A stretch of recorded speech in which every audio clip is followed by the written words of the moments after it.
We talk a lot about where cookbook ideas come from, but not all ideas come from an author.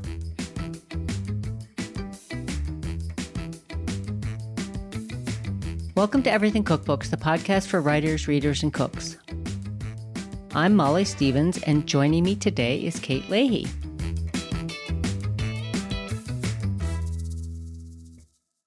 Hello, Kate. Hey, Molly. I don't know if I've asked you this. Have you ever been approached by a publisher to write a cookbook that wasn't your idea? Years ago, I was talking to Chronicle Books about an Advent cookie calendar. It was kind of something I was interested in doing. It was going to be, 24 cookie recipes, all Christmas themed. I had just come off writing with Mindy Siegel the Cookie Love cookbook, so it made sense I had been in this baking sort of world. The cookie connection. Yeah, that cookie connection. So it wasn't just completely out of the blue. Right, because the Advent, I'm like, I don't think of you as particularly... Right, and not like I'm not the go-to Christmas recipe person.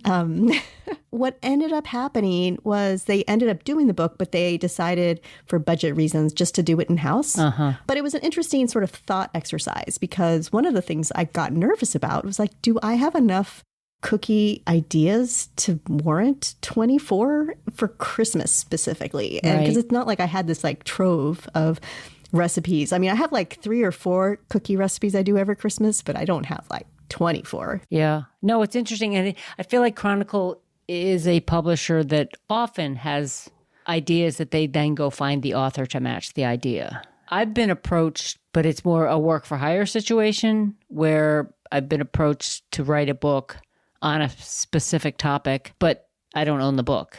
Oh, was your name on the cover or anything like that? Yeah. My very first cookbook, it was Weldon Owen. It was part of Time Life. And they did a regional series of American cookbooks, and they approached me about writing a New England cookbook because I live in New England. But it was a work for hire. So it was similar in that I was approached, would I like to write a cookbook about New England, but I got a flat fee and no royalties. So I did it. It was a good experience because I got my name on a cover of a cookbook, which I hadn't done before, and I learned how to put together a cookbook. But it's an interesting... back to your Advent cookie, that idea that you get approached, you're like, oh my gosh, I get to write a cookbook. But if it's not your idea, do you have enough to say about it? Can you make it yours? I think I could have gotten excited about the idea. I think another thing to think about in those situations, I think it was a pretty short timeline. Yeah. And that's always tricky when you're balancing other jobs that you have.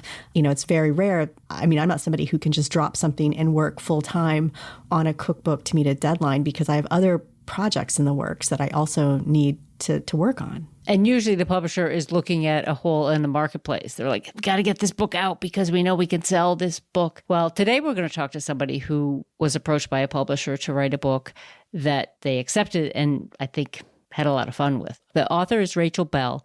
She's from the Seattle area, and Rachel has spent 20 years as a broadcast journalist before transitioning to food writing and food media. She hosts a podcast called Your Last Meal and also a PBS TV show that's called The Nosh with Rachel Belle. Last fall, she published her first cookbook, Open Sesame, 40 sweet and savory recipes for tahini and all things sesame. Sounds great. Let's get her on.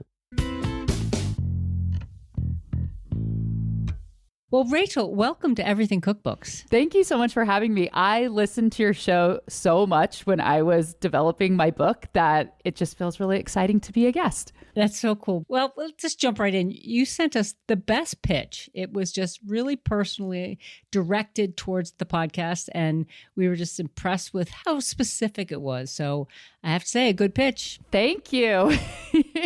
Yeah, because since I've listened to so many episodes, I was thinking, I think that I have a different story than the other stories that I've heard on your show. So I'm going to pitch what I went through to get my cookbook. Congratulations on this book. Thank you. You may have heard it. We talk about this sometimes on the show. We talk about, Kristen especially, this notion of testing an idea before you develop a cookbook idea. So you write an article, you make a lot of posts in social media around it. In your case, you did a podcast about tahini that inspired Sasquatch Publisher to reach out to you. Is that the origin story? Yes. I think my story is a little unusual in several arenas. So I was a broadcast journalist for 20 years, but I've been in food media for a long time. So I started food writing probably in 2001, started my podcast, Your Last Meal, 8 or 9 years ago. But I'm a home cook. I've never cooked in a restaurant. I've never did a cookbook before, and I've wanted to write a book since I was 4 years old. I think I imagined it'd probably be about cats or something if I was, thinking back to when I was 4.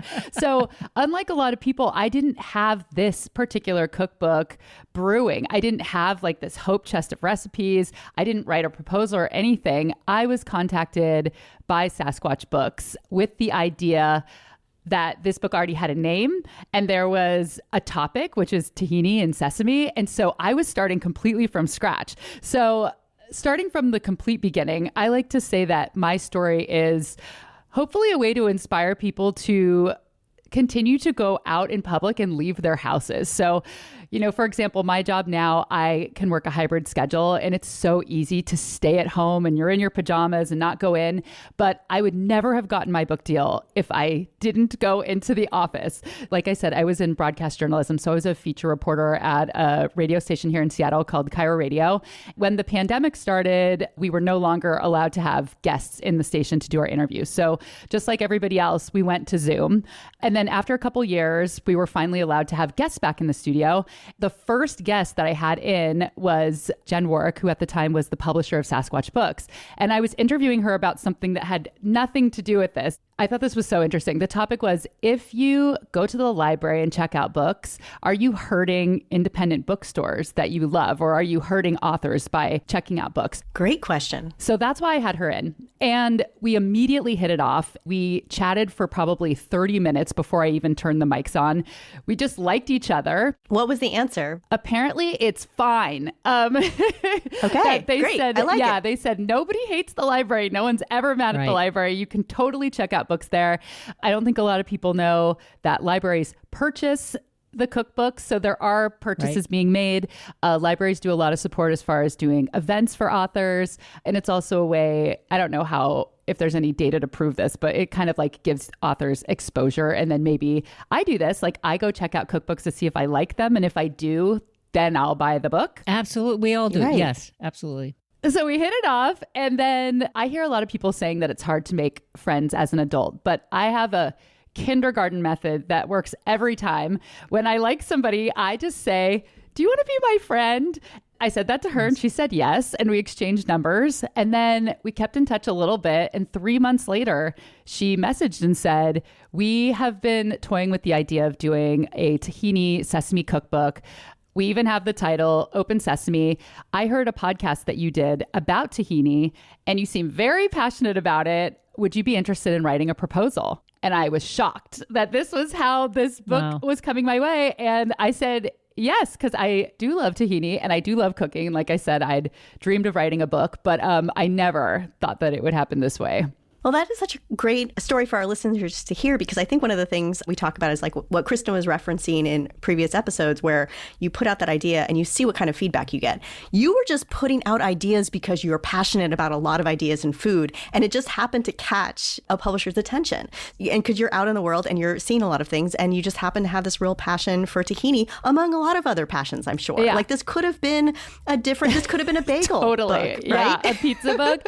Yeah. And I know that if I would have done the interview with her on Zoom, we would have gotten on, had some pleasantries, gotten off, and I probably wouldn't have ever spoken to her again, or, maybe, but I haven't ever had this happen from a Zoom interview, making real connections like this. It's a great story. And your Zoom interview and your Will You Be My Friend, that sort of connected you two, but that's not why you got the book offer. It's that she was aware of you and had a sense that you were a person that she would like to work with. Right. We'll never know. If maybe she wouldn't have even been listening to your podcast if you hadn't have made that connection. So that's true. These things build on each other. Like it wasn't one or the other. It was the combined effort, the combined energy around them. I became very close with my editor, and she ended up sending me this text exchange. Her name is Jill. So between Jen, the publisher, and Jill, my editor, it was the shortest text exchange ever. And it was like a behind the scenes of how this happened.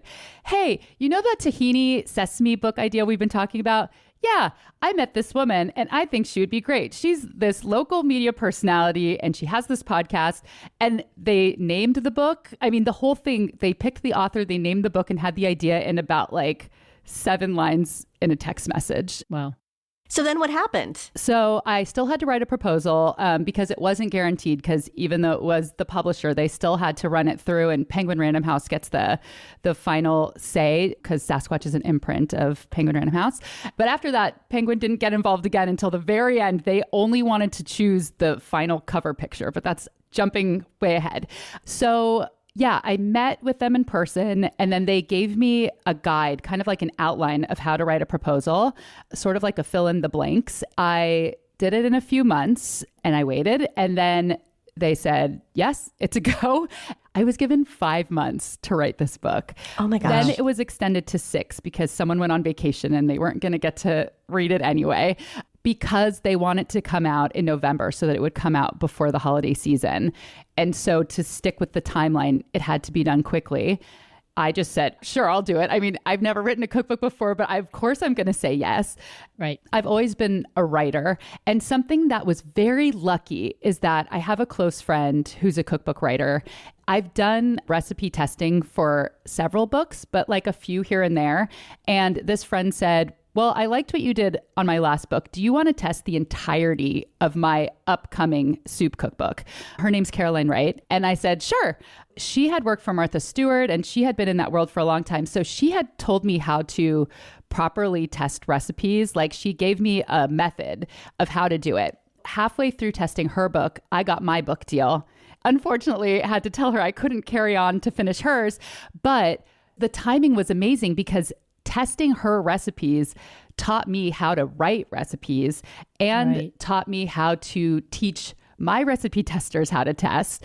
The whole thing came together. I think without that, it wouldn't have been as easy as it felt, because I really felt like that was an education. Right. You could accelerate the process, accelerate the learning curve for you, because it was a question I had for you. I know you've done a lot of food writing, but it hasn't necessarily been, as you said, recipe work. So that sounds just invaluable to have that experience. What are some surprises you learned when you were learning how to write recipes?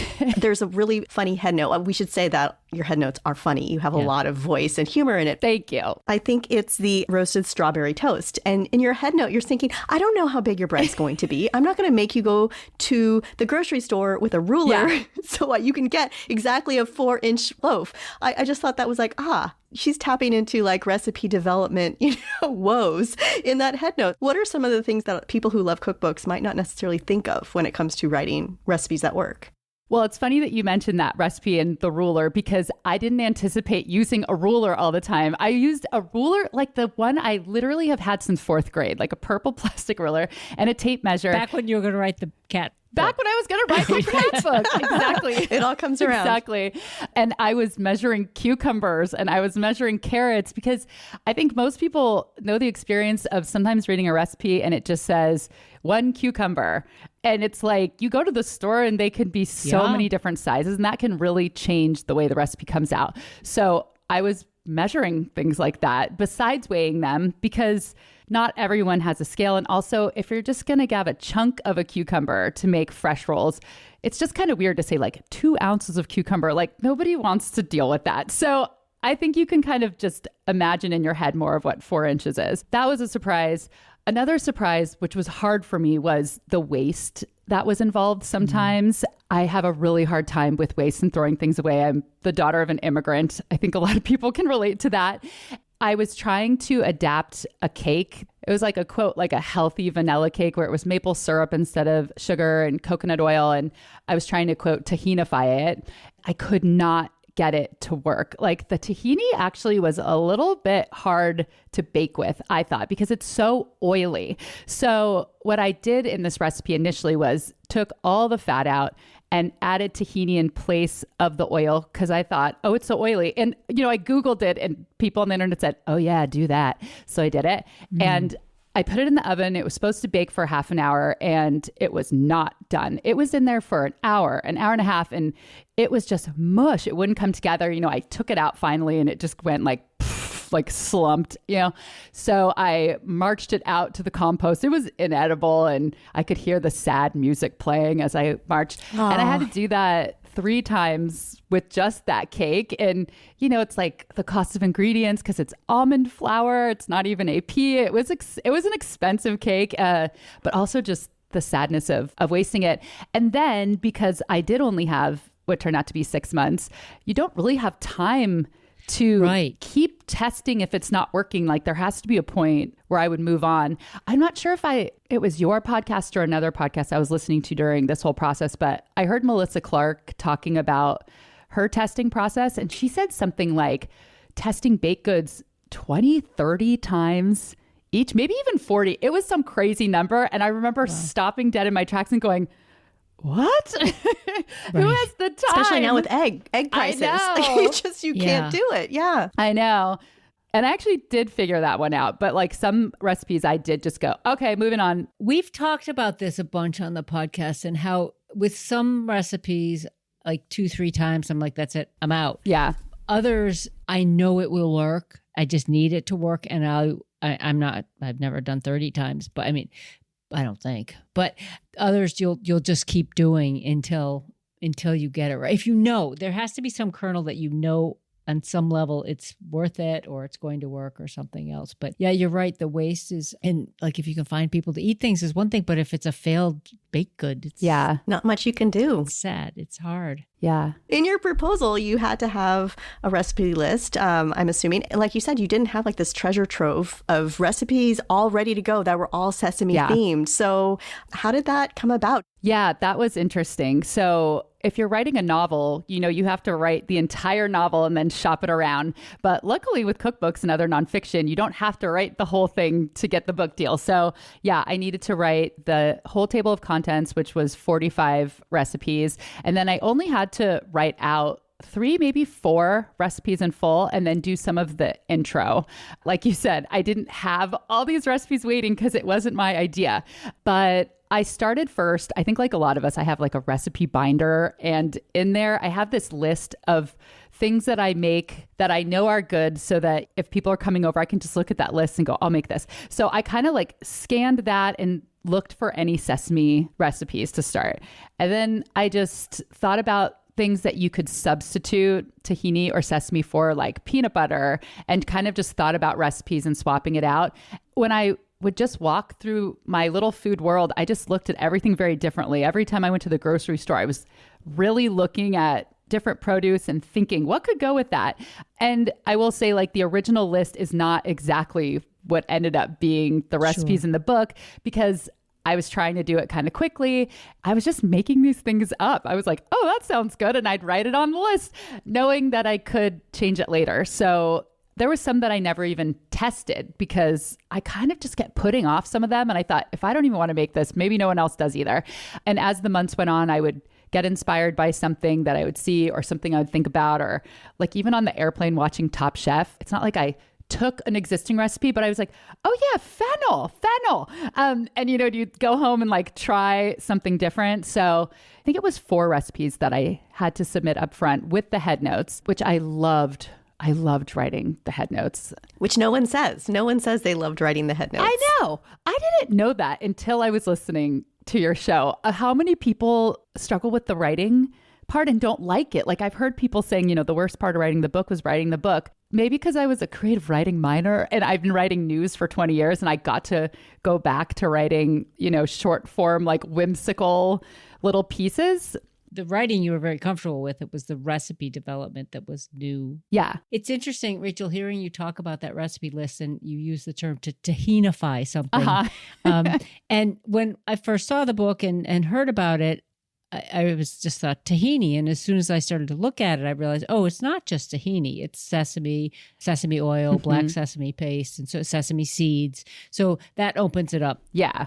In a big way. But your recipe list, 45 recipes, they're very global. I mean, you go from, of course, a lot of Middle Eastern Levant flavors where we expect to find tahini, but then you've got tacos and whoopie pies and frangipan and strawberry toast, and you really mix things up in the use of sesame. And Kate and I have been talking about, like, we talk a lot about single subject books, but this is single ingredient book, and so that's a very different challenge. Like, to not have everything be the same, but to still belong in this book. Yeah, because it wasn't supposed to be a Middle Eastern cookbook. Right. So I had a lot more freedom in that way. It's kind of a lot of reverse engineering of thinking of a dish and then saying, can I add tahini? Can I add sesame oil? Would this be good? It was kind of interesting. And I will say, I felt a little bit of pressure that I had to keep relieving from myself. Because of social media and the way that recipes are presented, it just feels like everything has to be a new innovation and something completely made up.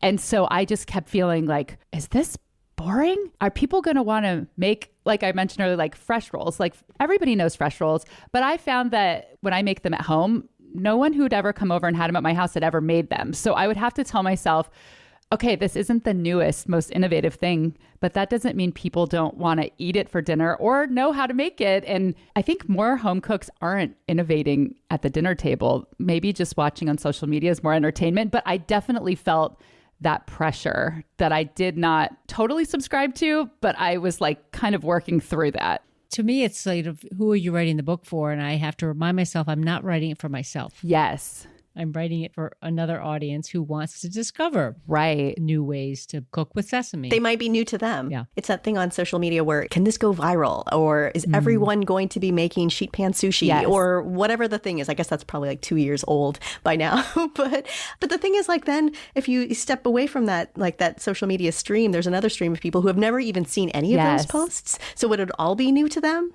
When it comes to like putting together recipes that work in the same book, how did you come up with the table of contents? Yeah, so there's breakfast and then main dishes, desserts, and then snacks and appetizers. I did a little bit of reverse engineering with that too, where I kind of just focused at first on recipes and then I pushed them around into categories and then built out those categories. So there was a few breakfast things that I really wanted to do, like the congee recipe.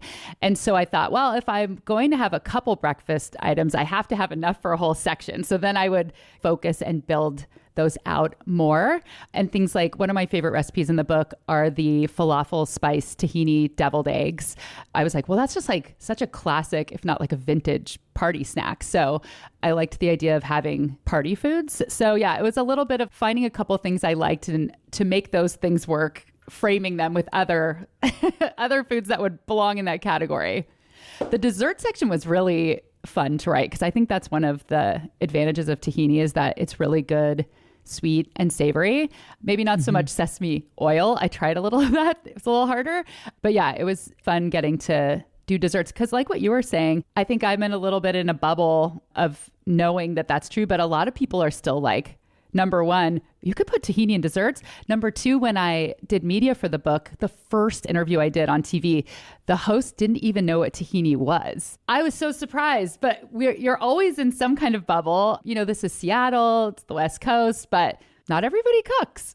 Well, it's funny. We were talking about this, how tahini had, it feels like, I don't know how many years ago, was having a moment for us because we pay attention to this stuff. Yeah. And so the idea that now is when more people are finding out about it. I mean, tahini brownies have been around for quite a while. Yeah, right. But people are still discovering them. And I think that the dessert chapter just sort of feeds off of the tahini brownie craze in an obvious way. Yeah. That was actually something my editor said, could you add a tahini brownie or tahini cookie recipe? And I said, no, because to be totally honest, I am a baker, but I don't know the science of baking well enough to be developing a cookie or a brownie recipe from scratch in 5 months. You know, I bake other people's recipes so I could like take different parts and bring them together and then add my own ideas. But to be totally honest, I don't know what adding 2 eggs versus 1 egg does. And I didn't have time to find out. So there's a couple of baked desserts, but not all of them because that's not my specialty. I love how honest that answer is. You're exactly right, Rachel. I mean, like a good cookie recipe, and Kate, you know, you've worked on cookie books, takes years to get like a really good cookie or a really good brownie. And to just go and steal someone's is also, you know, not what you wanted to do. I shouldn't say steal, but adapt something else and just do a few tweaks and put it in this book. You truly wanted original recipes in this book. Yes. Amazing.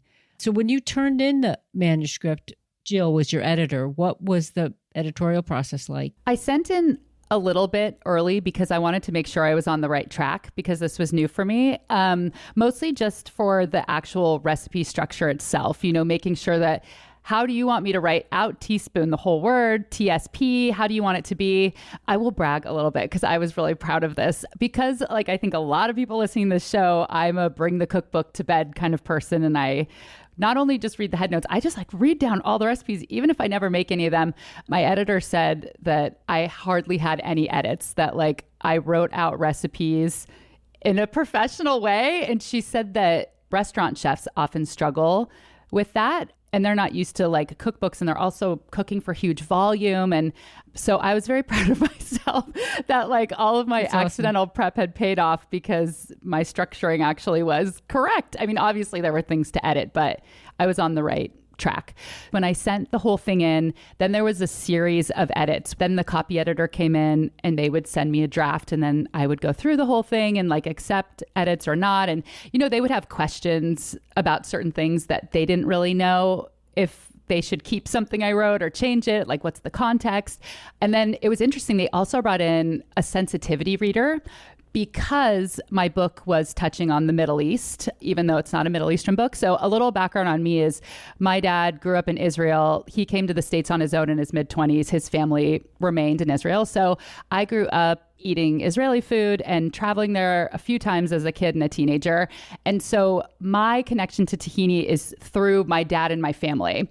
But I am very well aware that tahini and hummus has been around for a lot longer for Palestinians, Egyptians, Syrians, that whole Levant area. And, you know, my family also, like my dad was born in Romania. His parents were Holocaust survivors. They moved to Israel in 1948 as soon as it became a state.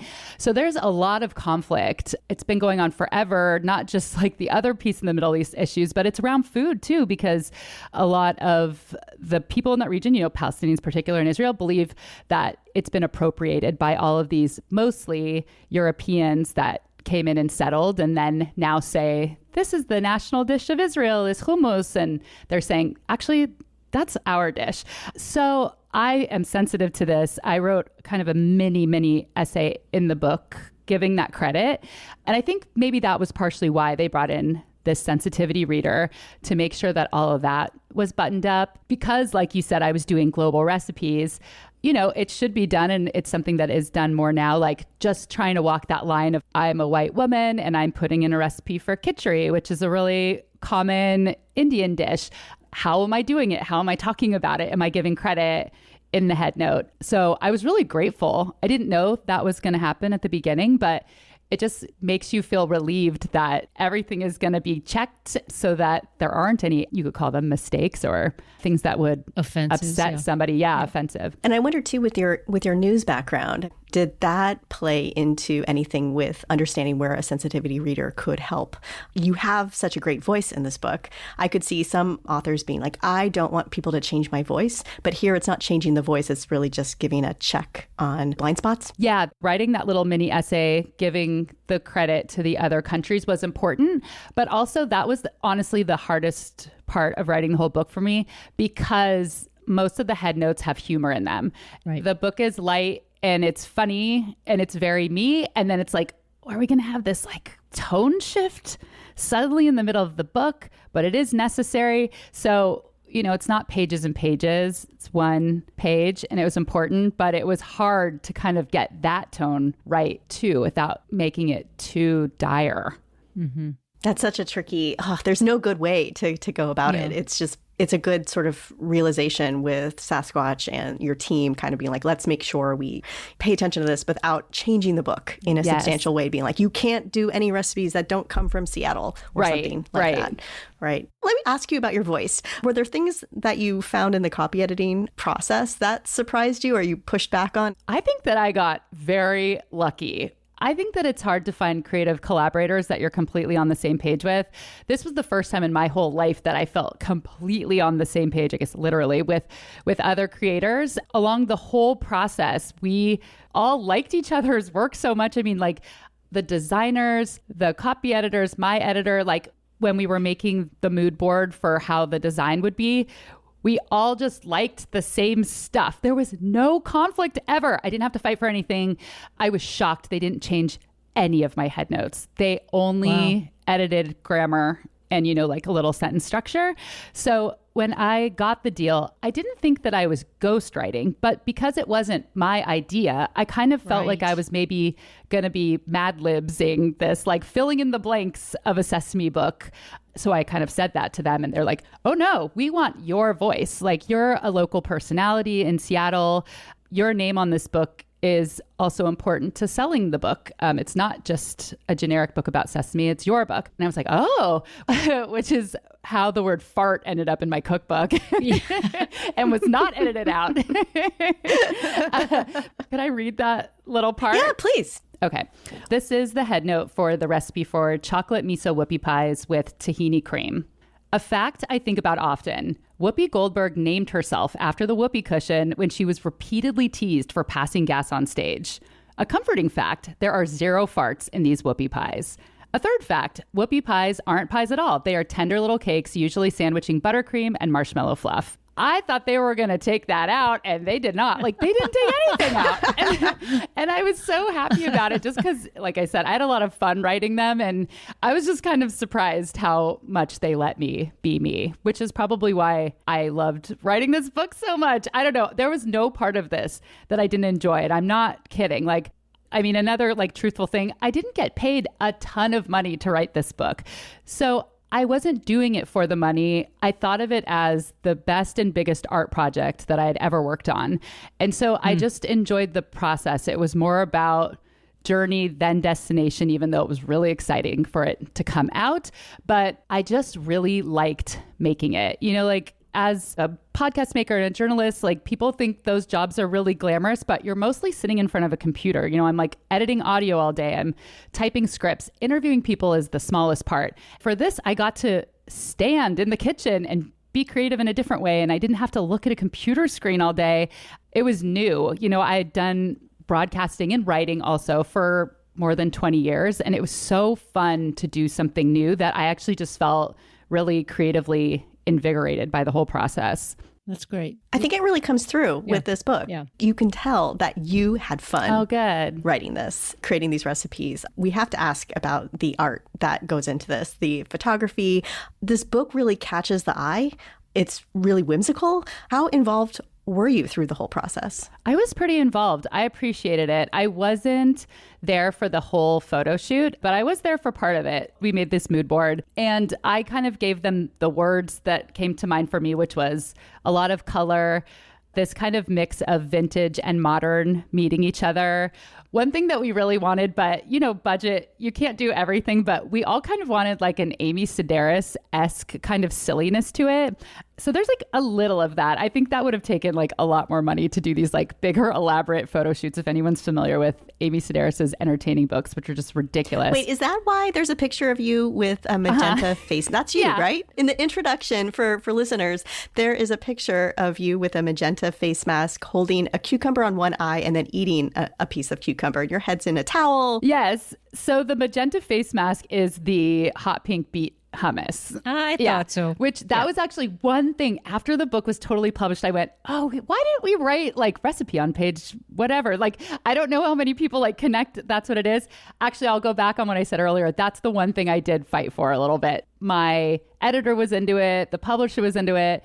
But there was one person that was kind of I think the photographer had maybe already used up, she got paid to do X number of photos. And right. I said, well, I have a professional photographer friend. If I just shoot it myself, you can look at it. And if you think that it works and it matches and the lighting and stuff matches, can we use it? And if not, that's totally fine. I get it. And they're like, sure. So, I had a couple friends come over and helped me with styling. And for this picture, I was laying on my kitchen table on my back. And so my friend had to kind of put the cucumbers on. And then my photographer friend is standing over me on the table. And so they ended up saying, yeah, it works. We like it. And so they put it in. Probably the most original author photo I've ever seen. I think so. I don't know. I like to bring humor to a lot of things I do. That's kind of my just kind of natural inclination. And why would you just look cute if you could do something really funny? Molly and I talked about it because I was thinking, have I ever seen this in a cookbook? Not recently, probably not ever. I mean, it's a real original moment, but it's also kind of like, wait, is that Rachel? Is it somebody else? Because you have to kind of like, no, that's Rachel. Yeah. It's an interesting combination of the book and like even the trim size, which is it's a small, it's I think 6x9 or 8.5 or something like that. A soft cover book, 150 pages or something. So it has a lightness to it. You could see it, and we want to talk a little bit about the marketing and promotion of it. But the recipes themselves are, real recipes. They really work and are well written. You could see picking it up as a gift book. Mm-hmm. I mean, I think people would read it just because it's fun to read too, as well. Yeah, at first I thought like, oh, is this not a quote real cookbook because it's small and it's soft cover at the beginning? But then I grew into it when it came out. I really liked it. And you're right, because it's a lower price point. It's $22.95. People over the holidays were telling me, I bought 5.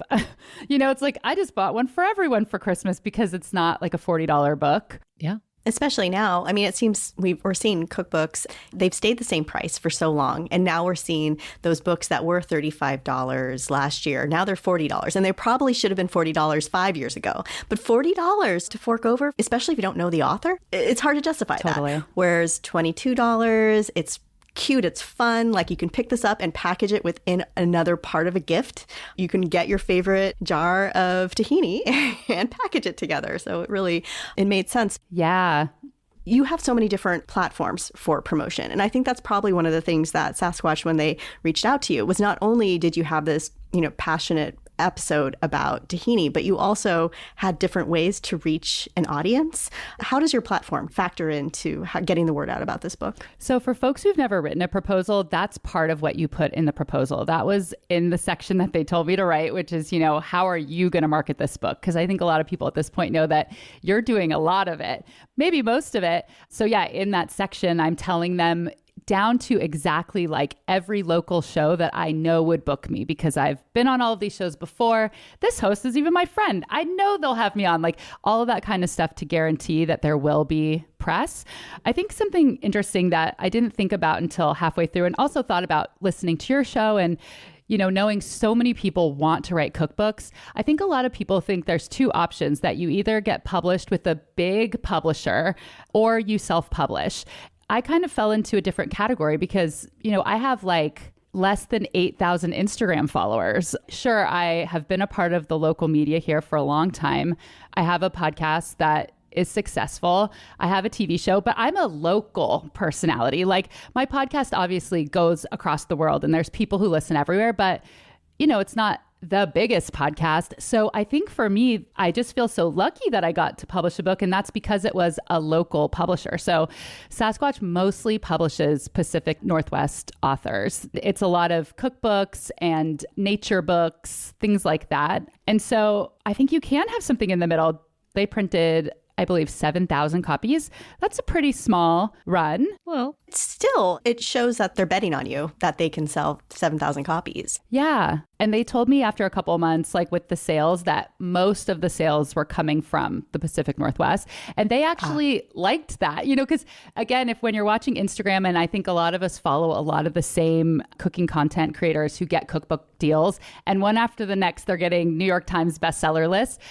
And I'm like, that's not what I'm doing here. And that's fine. Like, I'm not comparing myself. It's totally different. And I think that if you let yourself work on a different level and in your own little zone, you can make something really beautiful and, hopefully enjoy making it. I also enjoyed that because they were in the same city as me. I could meet up with them in person. I got to have these like personal relationships where it wasn't like somebody in New York that I was just kind of trying to get in touch with on the phone all the time. Because I was a local photographer. The designer's in-house at Sasquatch, and luckily he's super talented and really fun. They sent me a suggested idea for a photographer and asked if I would be okay with it. And I just looked at her portfolio and immediately was like, yes, I love all of her work. Totally. That's great. Did you help pick the recipes that would get photos? Mostly. They did a lot of photos. I can't remember. I want to say there's like 39 pictures. So it was kind of easy to just pick out 5 that we didn't need. But she brought all of her stuff to my house and we shot at my place for one day. So I chose the recipes that I really wanted to be there for. Like, for example, the hummus, there's a particular way that it's presented in Israel where there's like this big kind of moat. Right. Yeah. Like you put a spoon in and you rotate the plate and you make this groove, and that's like where you put the olive oil. And I wanted it to look like that. I was then cooking the food at my house too, certain things she wanted me. And then what I was supposed to do, and I forgot to do this so many times, was when I was testing the recipes at home, I was supposed to take a picture of the final product so that she could see how it was supposed to look. And I just didn't have that for every recipe because I forgot. Like when you're testing recipes at home, you want to check it off the list and then start doing the dishes. You're like, oh, shoot, I didn't take a photo. I know. Like I ate it. Been there. Yep. During the 5-6 months that you were creating this book, writing this manuscript, were you doing everything else that you do? Mostly. I was making the podcast and doing the book. It just happened to be a lucky time where I was working for myself. So I was working at home. So I could make my own schedule and I could do the testing and the cooking in the day if I wanted to. So I didn't have to wait until, quote, after work, which was nice. One thing with having a short timeline was like I was only working through about 2 seasons. And so I had to be careful not to over focus on summer produce, which if I look through, I can see that I did that a little maybe too much. And I have to be like, wait, people are going to want to use this book in another season and they won't be able to get apricots. Like you have to do something else. Oh, interesting. Let me ask you about that timeline. Was there a reason that they wanted the book in 6 months? I did notice that this spring, Penguin Random House through Clarkson Potter and I think 10 Speed Press have tahini-focused cookbooks. So I wanted to know if maybe there was a strategic reason that they wanted your book out before the other 2 books came out. Not that I know of, because I'm not sure if we're thinking of the same 2 books, but when I first started working on the book, I reached out to the owners of Soom Tahini and Seed and Mill. Both have a Rachel as an owner. It's like the number one Jewish girl name. Oh yeah, Seed and Mill is one of the ones that has a cookbook coming out this spring. And Eden Grinspan has a book called Tahini Baby, I think coming out in April. Yes, she's one of my favorite cookbook authors. I love her work. So my deal went through before we knew about either of those. So when I had the meeting with Rachel from Seed and Mill, she told me that she had a book coming out and I was like, oh. And then months later, Eden announced hers and my publishers were thrilled because that meant that it was a trending topic. They were like, oh, that's so good. It doesn't mean competition. It means that this is something that people are interested in. Yeah, the only reason was so that they could get it in before the holidays. They really wanted it to come out in November. And from the day that the proposal went through to the day that the book came out was 18 months. Wow. With this book, it sounded like you had so much fun. Did you do this and think, oh my God, I want to do another one? This is just, I'm having too much fun with this? Yes, I have another idea and I've written most of the proposal, but honestly, I'm kind of taking a little break because the book came out in November. I finished my last book event on the calendar at like the end of January. They kind of wanted the proposal in January and I just couldn't. I just felt like if this means that it won't happen or it happens to happen later, that's fine because it's too much because I now make a podcast and a TV show and I was doing the cookbook and it was a lot. So I need to take a little break. But what I want to do that I'm working on is I'm a big hiker and camper. So I want to do food for hiking, not necessarily even backpacking food, but just like really good food for day hikes, camping food, van camping, all of that. That's great. Before we wrap up, what questions would you recommend someone to ask if they were approached by a publisher with an idea, or any questions you wished you had asked? The one thing I thought of is I didn't have an agent. You know, they approached me and they gave me an amount that they wanted to pay me. And I did squeeze a little more money out of them. But what I did was I contacted a few friends who have written cookbooks with them. And I said, what do you think of this number? And they said, that's kind of what they pay everybody. Like, you're not going to get any more than what you're trying to negotiate, you know, especially for a first-time author. So I felt like it was okay not to have an agent because it didn't seem like I was going to be able to get anything more. Well, you weren't going to get another 15%. Right. Yeah. It's so hard because every situation is different, but I think a lot of people also think they need an agent. And sometimes you really do. A lot of the publishing houses won't talk to you unless you do. So I guess that's like another positive about maybe going with a smaller publisher. In my case, I never felt like anybody was trying to scheme or scam me. I became close with my editor, and she was always just very truthful with me and very real, and I felt very comfortable with her. I think that's important, but it's hard to say, like, if you don't feel that with someone, should you turn down the deal? I think you end up making better work when you do really connect with someone and when you feel like you can be yourself and you can ask questions and maybe you can push back on things without them getting upset about them. What would you say to that? Like, if you started working with a publisher and maybe you just didn't feel like a connection, would you still do the deal? Oh, that is such a good question. I think the connection's really key. Rachel, when I think of your situation, it reminds me of my first book. I did my first book with 10 Speed Press when they were an independent press before they were part of Penguin Random House. It was pretty much like, tell me what you need. They said, okay, a proposal. I'm like, what's in a proposal? I got the list from them. It was sort of that going back and forth and that trust, because I was also getting coached up to learn this new skill. So I did have a lot of trust. I mean, I think over time, the people you might have known at that level, it changes. Maybe the company changes. Maybe there's all these other changes where then it does make sense for an agent to get involved. But in that situation, I did have a level of, I think this just feels right. We were really lucky with that first book. Molly, you and I talked to Hedel Visavada. In her first book, it was a different story because it was a publisher that was really just looking to find people to make their first book happen, but not really offer a lot of support from what I remember from that conversation. And in that case, I think she did feel like, I want to write this book. I'm going to go for it. But in hindsight, it wasn't as positive as it sounds like your experience was. Right. I also think, I know from my first book, it was an opportunity to get a first book, and I wasn't going to get that opportunity elsewhere. Mine was nowhere near as sort of productive or cooperative as yours. And I did not go on to do a second book with that publisher. So it was an opportunity to write a book. And as you say, Kate, to coach up and to learn the process. And, I learned so much from it. Rachel, yours just sounds like it was a win-win-win-win all around. Before we let you go, can we talk about the foreword? Oh, yeah. My foreword is with Isaac Mizrahi, who is a fashion designer and performer. Yeah. So that came about from my podcast, Your Last Meal. So I interviewed celebrities about what they would choose for their last meals. And Isaac was a guest. There's very few people like an Isaac guest. Usually interviewing celebrities, they've done so many interviews. It is an interview. You ask a question, they answer it. But some people are just so curious. You can tell that they love people, and Isaac's one of them. So with him, it was interview, but also conversation. He was bouncing it back to me, and we just really connected and had a super fun conversation.